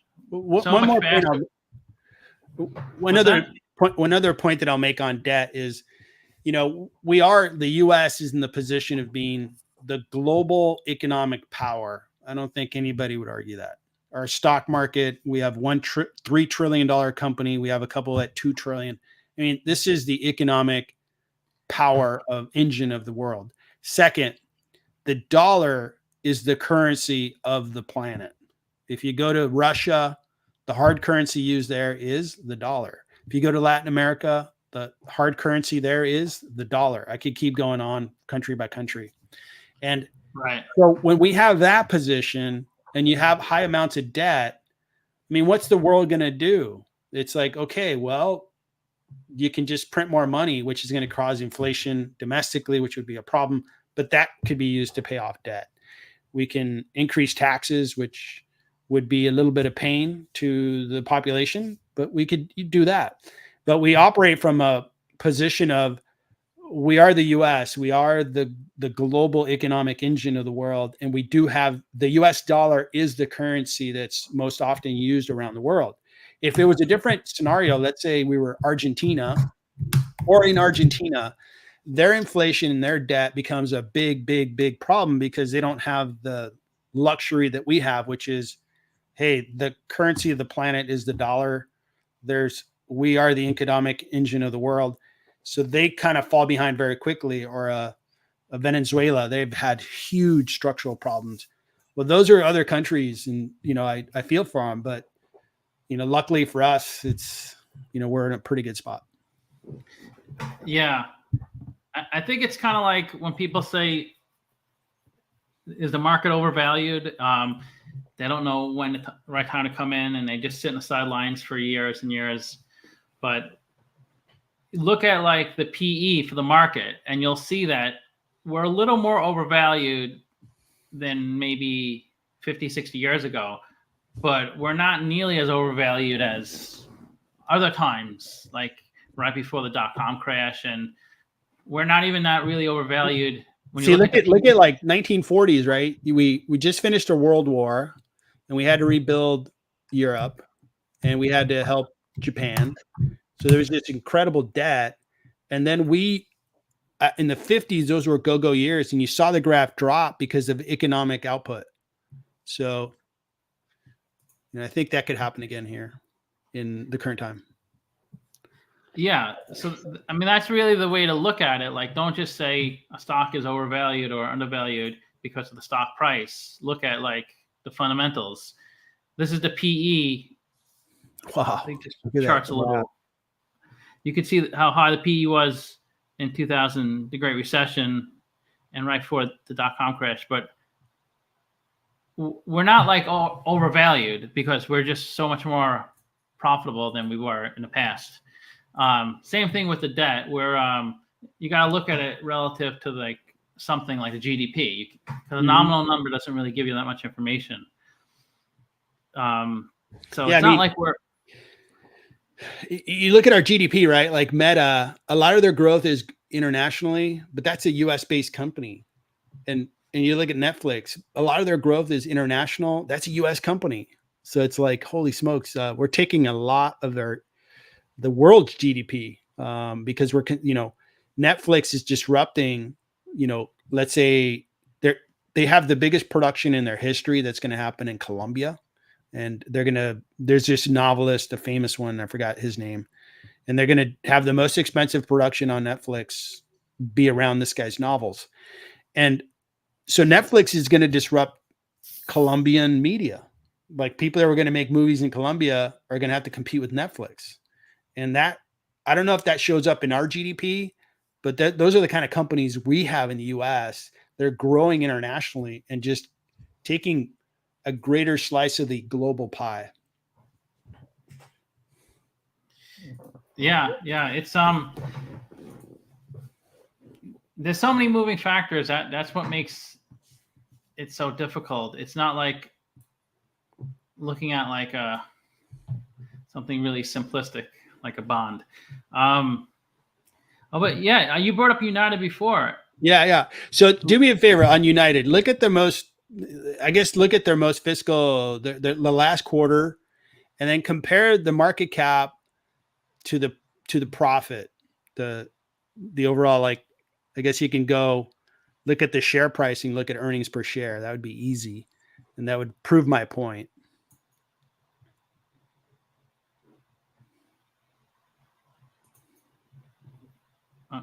What the hell is it financial? No.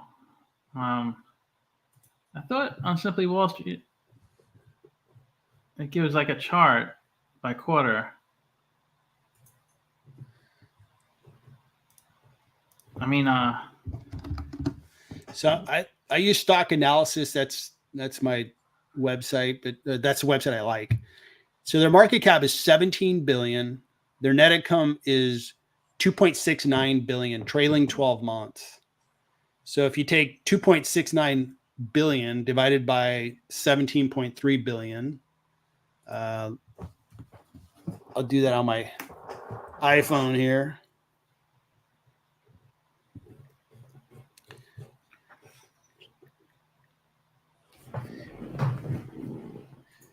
That's 15.4%. If you look at market cap to net income, trailing 12 months.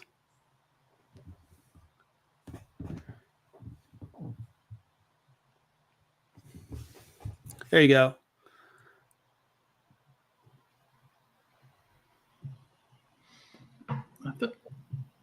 Yahoo used to have this quarterly. Okay, I'll just skip it, I guess, if it's not here. Okay, so PE of 6.5. Correct. 17 billion market cap. So you're saying their net income. See, their earnings per share, trailing 12 months is this one's showing $8.19, but yeah, maybe that's correct. So at $8, if you can go back to that page, $8 and $8.19, and you divide that by 52.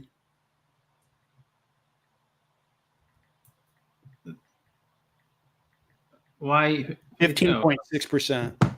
Yeah. Are you looking for the PE? Is that? Well, I'm just taking earnings per share divided by market cap, and I get to 15.6%. My point being is, if you were to compare this to like even Meta is basically going to be at like 6 or 8%, much lower. And airlines are very profitable right now, but their stocks don't rally because investors stay away from them. But at some point, I'm hoping United pays a dividend because they're really accumulating a lot of cash. Well, I think people stay away from them because they lose money pretty much every year. You could see free cash flow was negative in 2020, negative in 2021. It happened to be positive in 2022. It was negative in 2023, negative in 2020. So yeah, it's just a hard. Even in 2023, negative with the most. How much they had? 53 billion of revenue, and they still have negative cash flow. And the net profit margin isn't that great either. I mean, it's like what 10%. It's 5%. Yeah, it's just hard to make money for an airline.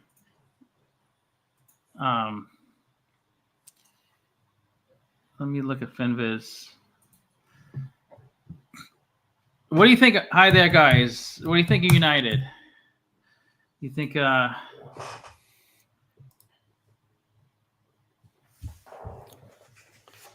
revenue has gone up a lot, though. It's pretty. I didn't realize it's 54 billion. It doubled, more than doubled from 2021.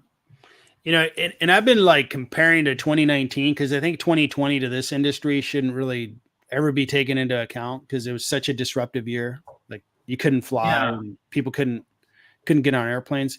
But even compared to 2019, a better indicator, yeah, you got decent growth in 23. You're a $10 billion larger company, and then from there they're expected to grow even further.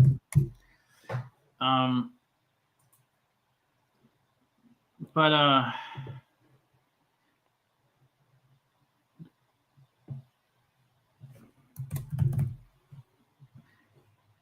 funds from operations, cash from operations. So yes, I guess they did have positive cash flow in 2017 and 18, 19. They missed on 21 and 22, but yeah, if you look at their last quarter, I think the market really liked. They actually did have 1.5 billion of free cash flow in the first quarter of 2024. They are not going to be able to spend as much capital because of the Boeing issues, right? Boeing has all these airplane issues, so there's a big delay on airplanes. Having said that, they're also going to charge more for tickets, and that they have very good what do you call it? Not occupancy, but they're filling up airplanes. They're filling up airplanes and they're charging more per ticket. So the forecast for United looks really good, and the stock's done well over the last month. It's up 15.6% in a month. It had a really nice run up after its earnings. It went up from $41 a share to $52 a share. Oh, they don't pay a dividend? They removed the dividend. No, and I think if the dividend comes back, I think dividend investors might be more interested in United. Yeah, definitely.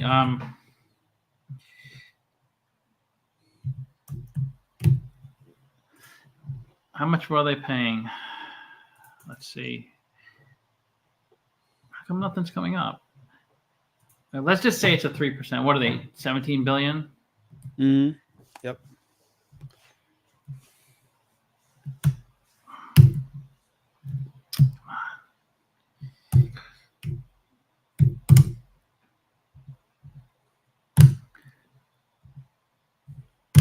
That's 17 billion, right? Okay.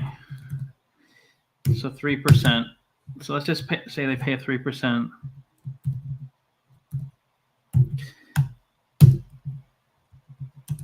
So that's 510 million of dividends. That's assuming they stay at 17 billion. I guess they could, yeah, in 2018 and 19, they could afford that. Yeah, and those were 2.4 those billion. years I consider kind of like uninterrupted years where the airlines were operating normally. But then COVID, I mean, I don't know that any industry was more disrupted than the airline industry. But now they're back, and even the business travel isn't even back yet. But the leisure travel is just off the charts. I don't know if you've flown recently. I've flown several times in the last 3 months. God, man, airplanes are full. Airports are full. Yeah, they're doing really well. People are traveling a lot. Too bad it was a lot cheaper in the 30s, just 6-7 months ago.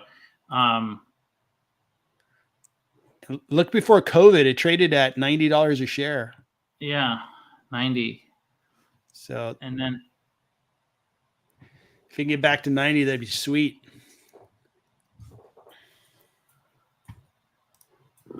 Yeah, I mean, I mean, it's not as bad as I thought, I guess, but because $2 billion of free cash flow on you can work with. I mean, they did have a negative in 2017. I'm not sure why. Could have just been an off year. Mm-hmm. They do buy back stock. It's all this investing cash flow because they have to do a lot of maintenance and buy new planes, so that does eat up a lot of. But yeah, maybe. I like JetBlue and Southwest. They seem to run a better airline than the Deltas and Uniteds. And historically, like 10 years ago, everybody loved Southwest, and yeah, without argument, it was the best run airline. But over the last 2 years, I don't think anybody would argue that one of the worst run airlines has been Southwest. They had that big, I think it was the Christmas season of 22. They had a huge problem. Their software couldn't ticket customers. So they ended up canceling tens of thousands, if not hundreds of thousands of tickets. And it caused huge disruptions for customers who were like sitting around in airports for like 2 days, 3 days trying to get home. Just a huge blunder. And then you go on. And so Southwest is not the Southwest that we knew 10 years ago. Southwest is a different animal today. So that's why I stayed away from Southwest. And I looked at United, American, Delta. I felt like United gave me the best value, and I felt like they were going to have the best opportunity to succeed. And I'm up on the stock.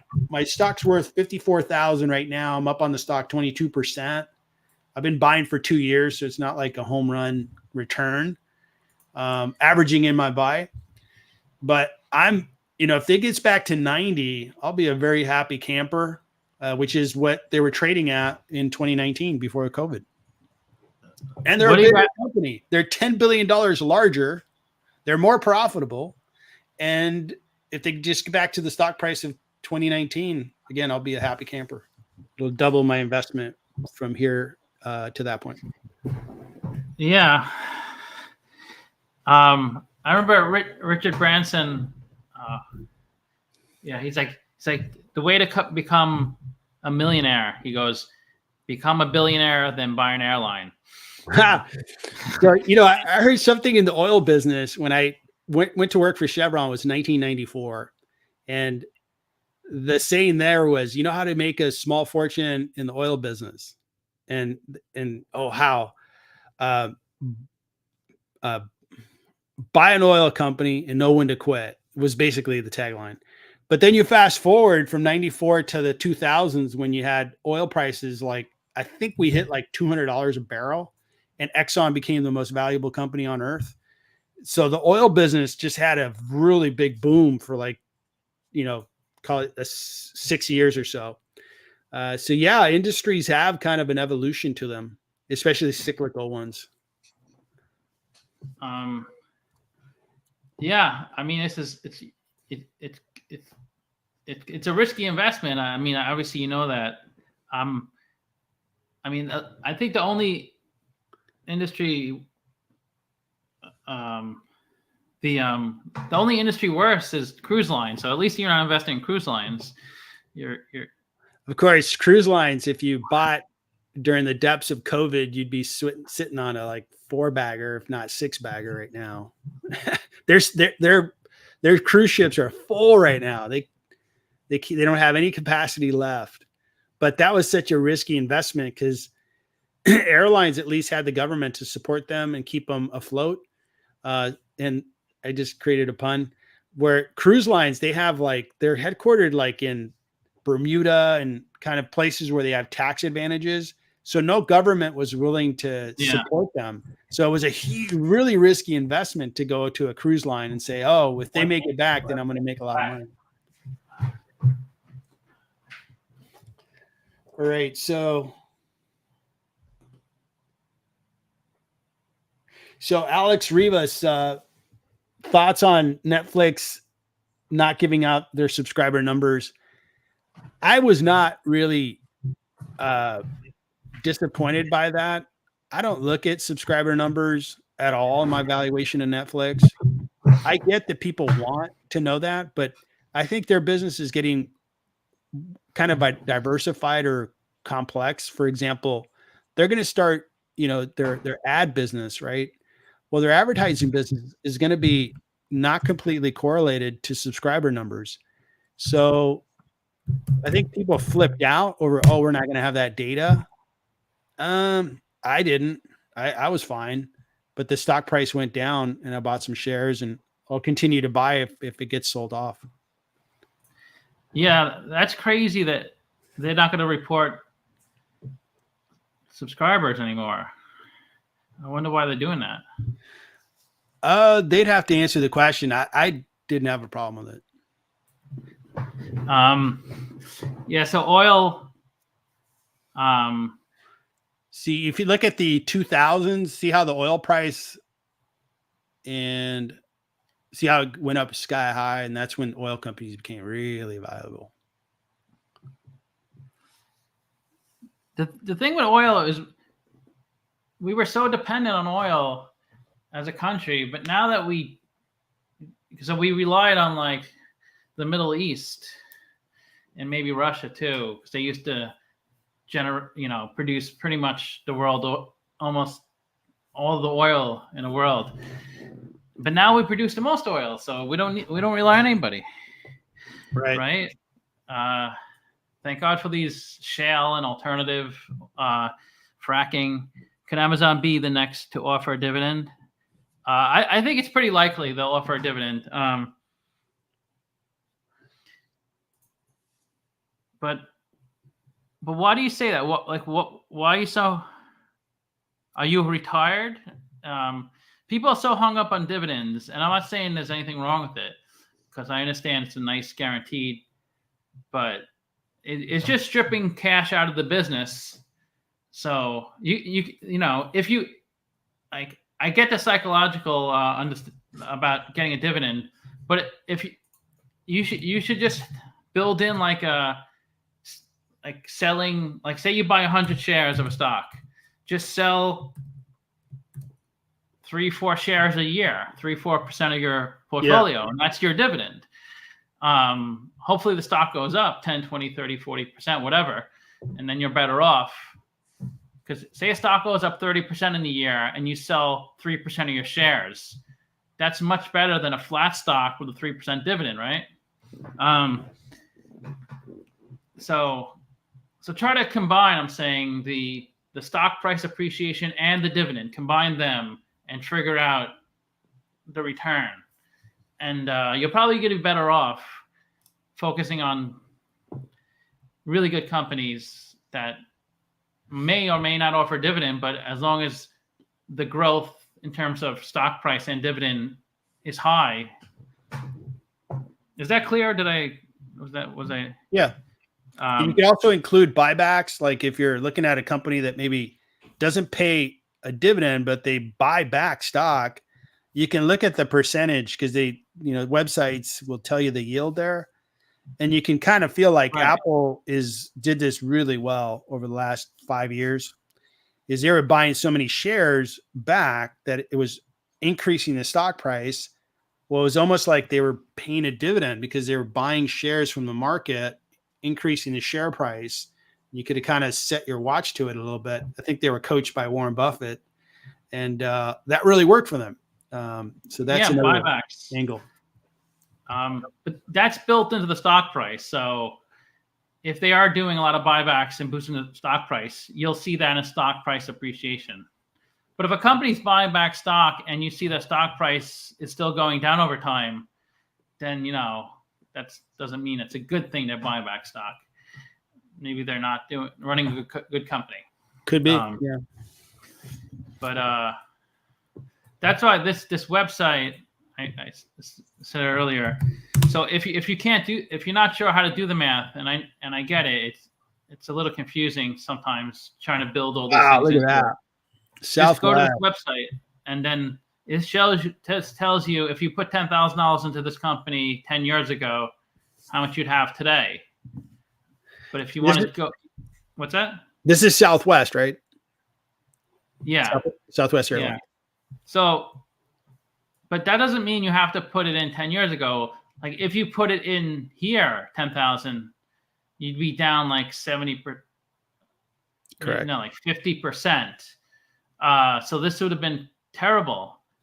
But if you bought it here and sold it here, you'd make, so chances are you don't have the opportunity to invest 10 years ago because you can't go back, right? But it would give you an idea,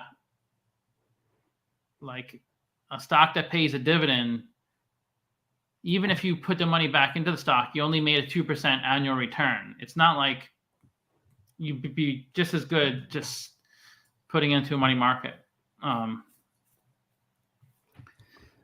Cool stuff. So, hey, Scott, this has been awesome. Yeah. I totally appreciate you letting me come in and talk with you. And thanks for everything you've done. I've been watching you for 3 years and get so much value from you. Thank you so much. Yeah, I've got to run. I've got to do something here at home, so I've got to run. Yeah, I'm getting a little hungry too. Does anybody have any questions? I can stay on for a little longer if anybody wants to look at a stock or two. But yeah, Victor, make sure you subscribe to Victor's channel because he does have good content too, and it's just a different view of things. Yeah, thanks a lot, Victor. Yeah, thank you. We'll talk. All right, everybody. See you guys. Okay, bye. So, any specific companies already subscribed? Is that how you found me, Casual Gaming, through Victor? That's what I gathered that because you asked about. Do I expect a crash? Well, yeah. If you predict a market crash every day, you will be right at some point. Maybe once every 5 years. I don't know. It's hard to predict these things. When I think of a crash, I think of maybe a 15+% retraction. I guess there's a decent chance that could happen this year, but it's really hard to say.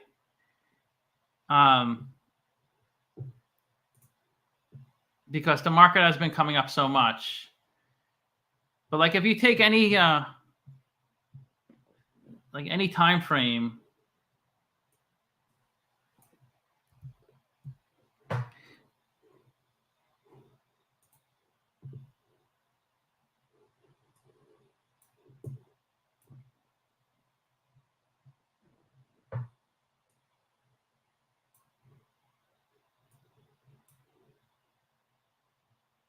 That was 2020.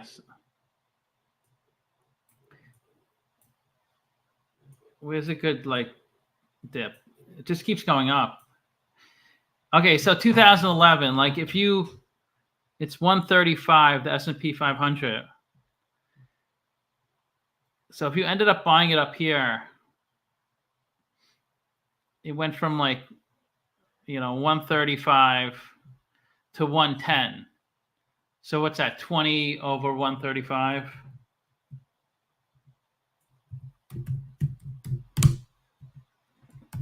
So 15% drop. So if you did buy up here and lost 15% right away after a month or two, then you would be like, I knew I should have waited. I should have waited longer. But say you did wait, chances are you're not going to buy in there. You're like, okay, it's going to probably go down a little more. And before you know it, it's over that 140. And it doesn't take that long. It's not like it takes 10 years to hit that 140, which you would have bought it anyway. And then it goes to 190, 200. It's just like, I don't know, like you just can't time these things. A lot of people do that. They just keep holding because they like, okay, I'm waiting for a crash. I'm waiting for a crash. And it's like 20 years they're waiting for a crash. And they could have made like an amazing return. I'm in the market, but only 60% with my net worth. 40% cash? That's a lot of cash. I mean, it may work out for you. Because I actually had a lot of cash in 2020. I sold out right before the crash. Really, it was to pay down my mortgage. But like, even though I had a lot of cash, and my friend said you should put it all back into the market when it crashed, I didn't do that because I'm like, I want to pay my mortgage off. That was the reason I sold all my stocks. Well, not all of it, but I would have missed it. I mean, when it goes down, people don't like go, okay, you don't know when the bottom is. So like when it goes from here to here, is at the bottom, and is at the bottom, and then you end up missing the big run up because then it goes back up, and you're like, I can't buy back in now because I could have bought at 320, and then it went to 220. Now it's back to 320. They're like, I'm going to wait for it to go to 220 again. It never will. Okay, as long as you have bonds, which I guess is okay.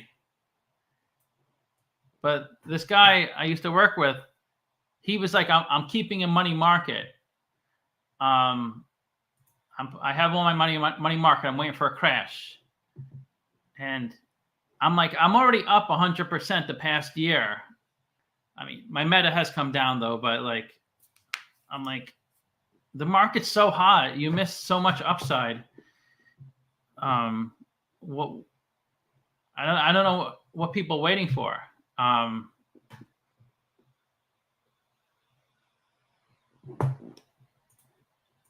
like I said, like if you really think the market's overvalued, just look at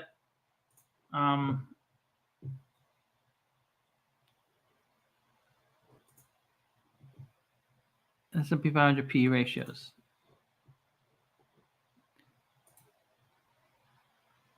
I want to just look at the market as a whole and the valuation. I wish I get more recent. Is there a website? Hi there, guys. Didn't we talked about the yen, right? When you were doing it when you were on a live stream, and that was like the first time I realized how much the yen has changed. Yeah, it's crazy. The USD to yen. I remember for like forever it was 100. Like it was always around 90, 100, and now it's like 150. So yeah, I was shocked. how much the yen has devalued.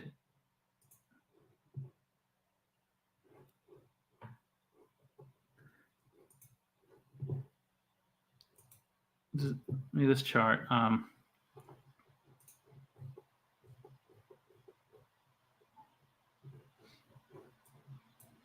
wish these.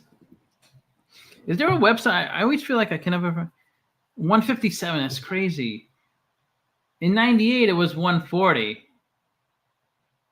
which is nuts to even think of that. And in 2011, it got down to 75.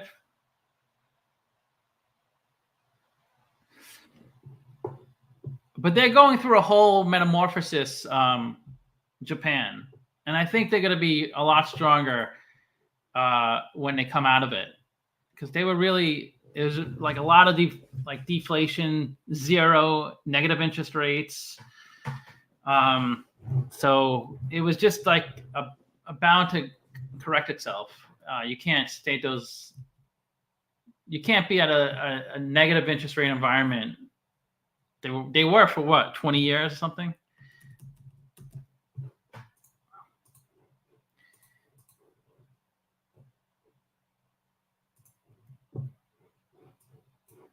S&P 500. I want to get to, oh, this is up. This is current. Okay. So the S&P 500. So this is the market. So this is how you always have to, put things into perspective and value against. You can't just look at a number and say this is the stock price. The market cap is 100 billion, therefore it's overvalued or undervalued. You can't look at it that way. You have to look at it against the earnings or cash flow or something. So the market is trading at 28 times earnings. So generally, the lower the better, right? Because when it's low, it's undervalued in a sense, and when it's high, it's overvalued. So it is higher though than the first 50 years of the 20th century, maybe. But it's not really that overvalued relative to, it's still below, the late 90s. Of course, it's below 2001 because the market crashed, and then it regressed, and then the Great Recession hit, and the bottom was 15. So what do you guys think? Do you think maybe it is a little overvalued actually? Because maybe 28 is rich for the market. But it was always trading sub 20 pretty much up until the 90s. Then things changed. Do you think it'll go back to sub 20s? I thought it was really overvalued. Remember when the COVID lows, and then everything just shot up to all-time highs? So that was bound for a pullback, and that was a painful year, 2021. So yeah, I could see a little pullback actually, to tell you the truth. I could see it is getting a little too pricey, in a sense, because it's just been such a big run up. I guess we really have to see earnings, right? Earnings have been coming in pretty strong to justify these levels.